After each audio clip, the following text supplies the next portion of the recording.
Amidst the mountains, a small village is nestled in nature. Under the shade of trees and soft sunlight, at the corner of a street, there is an old piano shop under a big tree, looking serene and full of intriguing stories. In the far corner of the shop, inside a small wooden workshop, there is an old man named Thomas, the owner of this piano shop. He is deeply engrossed in what he loves, working alone as a piano craftsman one afternoon. Cyrus rides his bicycle home past this piano shop every day after school. He often stops in front of the shop and looks inside, but today it seems like something inspired him to slowly stop his bike in front of the shop, as if something inside is calling to him. Cyrus decided to walk into the piano shop. Cyrus pushed the door open slowly, hesitantly, even though he had passed by and peeked in many times but never actually stepped inside. In the corner of the room, he saw an old piano sitting there, unnoticed. He tried pressing a key.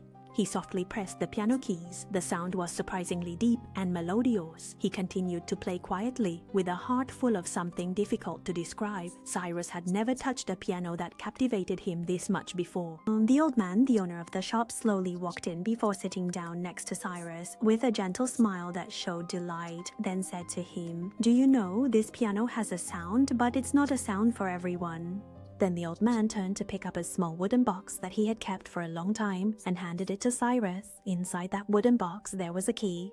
The old man said to Cyrus that if one day you need an answer, use this key and you will find what you need to know. Cyrus took the small key in his hand with care. He thanked Thomas with eyes full of gratitude and said he would take good care of this piano. After saying goodbye to Thomas, the piano shop owner, Cyrus slowly wheeled the piano back home along the small street quietly. The sound of the cart wheels carrying the large piano moved softly along the road. Cyrus pushed it home slowly and carefully.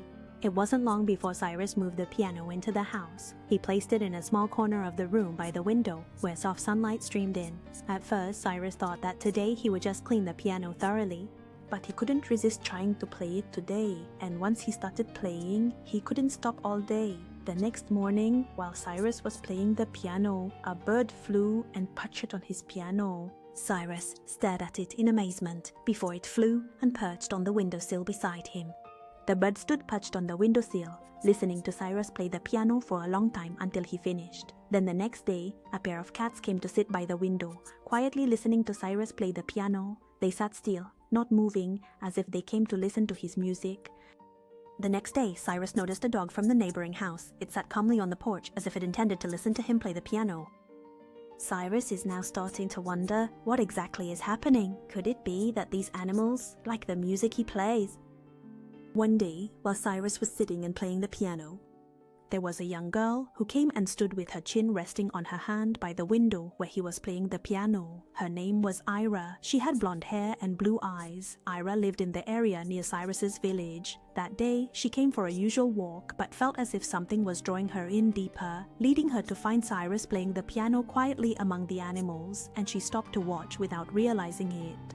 From that day on, Ira came here to listen to Cyrus play the piano quietly by the same window every day. One afternoon, Cyrus decided to move his piano out onto the balcony. He thought the animals might want to hear his music up close.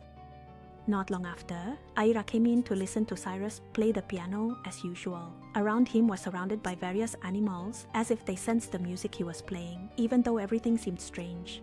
But Cyrus and Ira felt happy with the wonderful story unfolding before them. After Cyrus played the piano for the animals for a long time, he began to feel tired. He sat down to rest and turned to look at Ira before softly asking, "Do you like the music I play?" Ira turned to look at Cyrus and softly said, "Actually, I can't hear your piano at all, not even a little, but I know what you're playing even though I can't hear anything. But I feel like something is singing in my heart." Ira's answer surprised Cyrus, but he quietly smiled, knowing that her being here made her happy.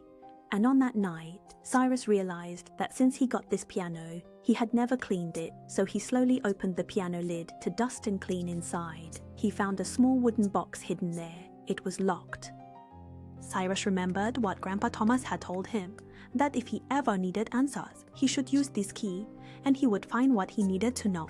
So he used the key Grandpa Thomas had given him to open the box. When the box was opened, inside there was only an old piece of paper with a message written on it that said, "The true sound sometimes is not what our ears hear, He sat still and pondered for a long time. Cyrus stared at the piano and the message on that paper. What exactly does it mean? The true sound is sometimes not what our ears hear. Cyrus reflected on this message in his mind. For a moment, it seemed like he remembered something. Cyrus quietly walked up to the attic. He went straight to a corner of the storage room and began searching intently. Before long, he found a box he was looking for. Inside the box was an old voice recorder that belonged to his father, the same one they used together when his father took him into the forest as a child. During every holiday as a child, he and his father loved going into the forest together. They would take this recorder with them to capture the sounds of nature and animals in the forest. His father often used this recorder to capture sounds that no one else could hear. Only animals understood them. That was what his father always tried to do and sought after. That night, Cyrus played the piano and used his father's old recorder, slowly recording a melody that no one had heard onto a tape. He played like that until the light of the new day gradually streamed into the room. That morning, Cyrus hurriedly rode his bicycle to school, even though he barely slept last night because his head was full of unanswered questions. When he arrived at school, he hurried straight to the school's old computer with a mind full of questions and excitement. Cyrus slowly inserted the recording tape into the player connected to the school's old computer. Cyrus intended to convert the piano sound waves he played last night into a waveform graph on the computer screen, gradually appearing. The graph line of the low-frequency wave was almost invisible. He tried adjusting the sound wave higher little by little, tweaking this and that as if decoding something hidden in that sound. Suddenly, there was the piano sound he was familiar with. It was the song he played the night before. It played slowly and softly. He realized that this piano emits sound in a very low frequency range. Infrasound waves are sound waves lower than 20 Hz. This sound cannot be heard by humans, but some animals can perceive it. It is the sound that nature uses to communicate. That afternoon, after school, Cyrus hurriedly rode his bicycle home with that tape in hand. At his house, Ira was sitting on the steps as usual. Surrounding her were various animals, both big and small, keeping her company as Cyrus recounted the entire event, from finding the letter in the piano to discovering that this piano could play sounds at low frequencies. Sounds that humans generally cannot hear. Except for him, who had always heard it. He played the piano tape he had just converted for Ira to listen to. As soon as Ira heard the whole story, her eyes widened with surprise. She told Cyrus that this music was the sound she had always felt, even though she had never actually heard it. "I have heard it, just not with my ears, and I know it's speaking to me," Ira said with a smile, her eyes sparkling and full of confidence. Cyrus smiled back and nodded slowly. He finally understood that the piano sound he played was not meant for anyone to hear. But it is a sound that the heart listens to, a sound that nature can perceive, not just humans. And from that day on, Cyrus would sit at his piano, playing a silent melody for the whole world to hear with pride. Even though his music is silent, every life knows it is a song of warmth. The soft piano sound drifts with the cold breeze, drifting through the valleys and disappearing as far as the sound can reach.